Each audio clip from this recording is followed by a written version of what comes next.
Vamos a continuar hablando de esto y de algo más, porque alguien que estuvo protagonizando esta semana en la Cámara de Diputados es el legislador nacional de la Unión Cívica Radical por Córdoba, Luis Picat, quien ya está en comunicación con nosotros. Lo saludamos y le agradecemos, por supuesto, que esté allí. Luis, ¿cómo va? Buenas noches.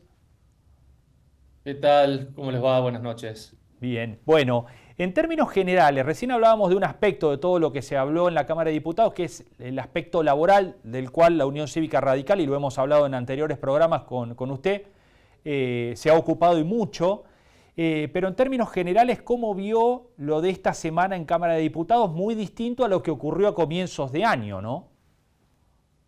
Sí, totalmente. Creo que hubo un aprendizaje, primero por parte del gobierno, que le habíamos anticipado ya en enero, que semejante cantidad de leyes a modificar y lo ambicioso que era la ley de bases de punto de partida, sin consenso no se iba a poder lograr. Han aprendido y en estos últimos casi 2 meses, porque después del 1 de marzo comenzamos a hablar nuevamente con el Poder Ejecutivo, codo a codo, trabajando con los otros bloques, modificando gran parte del articulado que tenía la ley de bases y también presentando propuestas como fue la introducción de la reforma laboral y en el medio de la sesión la posibilidad de incluir lo que eran los impuestos internos al tabaco, que el gobierno lo había sacado, lo había retirado. Y se logró, en base a los resultados que ustedes pudieron ver anteayer, un consenso mayoritario. No hubo ningún artículo que se haya rechazado, salvo uno al cual se modificó, que está relacionado a los monotributos social y que creemos que es sumamente importante volver a establecerlos. El resto, todos por arriba de 20 puntos, la diferencia, de 20 votos, la diferencia entre los votos afirmativos y los votos negativos. Luis, recién hablábamos del aspecto laboral, el capítulo laboral. Quienes son críticos con lo que se aprobó dicen que bueno, se va nuevamente a un régimen de flexibilización laboral, con pérdida de derechos, con una resignación de conquistas de los trabajadores. Recién hablábamos con Eugenio Villafori, que además nos decía que a su juicio se podría ir a un régimen de mayor informalidad todavía porque no se establecen ni sanciones ni incentivos para formalizar. ¿Cómo está viendo las críticas que se están apuntando principalmente a la cuestión laboral? Bueno, primero quisiera saber cuáles son los derechos que han perdido, porque la verdad que no se toca ninguna parte del convenio colectivo de trabajo, ni tampoco se les retira ningún tipo de beneficio a esto que le llaman conquista social. Segundo, establecer que hay una conquista social cuando los últimos 12 años no se viene generando ningún empleo formal en lo privado ni en casi lo público, porque donde hay más empleo informal es en lo público. Y donde el aumento del empleo informal ha sido importante, por lo menos en un 10%. Generalmente el porcentaje de los últimos 25 años ronda el 27% el empleo informal y ahora debemos estar en el 33, 34. ¿Qué le puedo contestar no al que dijo, al que hizo estas declaraciones, sino en general, cuál es la visión nuestra? Lo que se ha eliminado es el curso de los juicios laborales, que los 10 últimos años ha aumentado exponencialmente con un stock de juicios laborales de 100.000 por año, que hace inviable sobre todo a las micro y medianas empresas. Esto está apuntado al comercio de la despensa, al gastronómico, al que tiene un kiosco, al sector de servicios como puede ser una plomería. No está apuntado a las grandes empresas. Las grandes empresas generalmente tienen staff de abogados, tienen todo bien en blanco para no lograr ningún tipo de sanción, a la cual te respondo respecto a los incentivos, y no exponer su marca de empresa a cualquier clausura. Hoy hay dos leyes que existen desde siempre, desde hace por lo menos 30 años, en donde la AFIP tiene la posibilidad, la potestad y también debería tener la obligación de controlar a las empresas que estén pagando las contribuciones y si tienen algún empleado mal registrado, pueden clausurar la empresa. O sea que sí hay incentivos para tener el personal formalizado. Y además hay otra ley donde la nación tiene convenios con los diferentes ministerios de trabajo de cada provincia, donde el Ministerio de Trabajo también, si sale a auditar, si sale a inspeccionar, puede clausurar una empresa. Lo que está fallando es las inspecciones de cada uno de estos organismos, donde siempre decimos, por lo menos en las cámaras empresariales, o en el caso mío cuando estuve en la Sociedad Rural de Jesús María, estos organismos siempre tienen la particularidad de cazar dentro del zoológico. Mm. Y la verdad que hay que salir fuera de ese zoológico y empezar a inspeccionar aquellas empresas donde los sindicatos crean que hay una mala registración laboral. Ujú. Luis, recién nos preguntábamos, ¿no? Antes de iniciar la nota, porque siempre se dice, bueno, hace mucho tiempo que no se genera empleo privado y demás, si ahí hay una prioridad de obstáculo de las leyes que no se generan por las leyes laborales, o si tiene que ver con que la Argentina no crece desde hace más de una década, ¿no? El PBI de la Argentina está estancado. Bueno, no es ni el huevo ni la gallina, Ujú. son ambas cosas. Nosotros necesitamos que haya un crecimiento de Argentina. Para que haya un crecimiento en la Argentina debemos ser previsibles.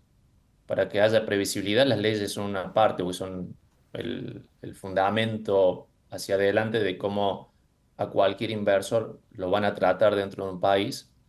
Yo creo que esto de la reforma laboral, primero, como reforma, queda muy grande porque todavía falta tocar todas aquellas cajas sindicales que han quedado fuera, como es la cuota solidaria, entre comillas solidaria porque es obligatoria, que le sacan al empleador y al empleado, pero también hay un costo tributario, un costo no laboral, casi del 72%, el más alto de Latinoamérica, donde necesitamos lograr competitividad. Si no bajamos costos laborales, gastos tributarios, o costo tributario, mejor dicho, es imposible que los números le den a la producción y salimos de competitividad, entonces estamos en la encerrona de que no tenemos ni leyes ni una política de baja de tributos, que eso hace que no haya inversiones y que el país no crezca.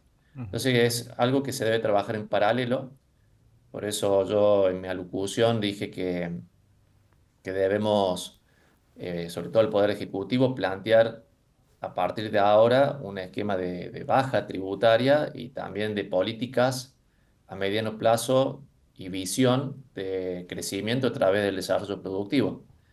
Así que van de la mano, Gonzalo, van Ujú. ambos, no es ni uno ni otro. Bien. Luis, políticamente, ¿cómo vio la repercusión que tuvo la participación del radicalismo en la discusión? Porque, bueno, por ejemplo, Rodrigo de Loredo fue cuestionado, ¿no? En las redes sociales como repercusión por el hecho de tener un discurso muy crítico, con muchos cuestionamientos a la política que está llevando adelante el gobierno nacional, pero votarle todo a favor.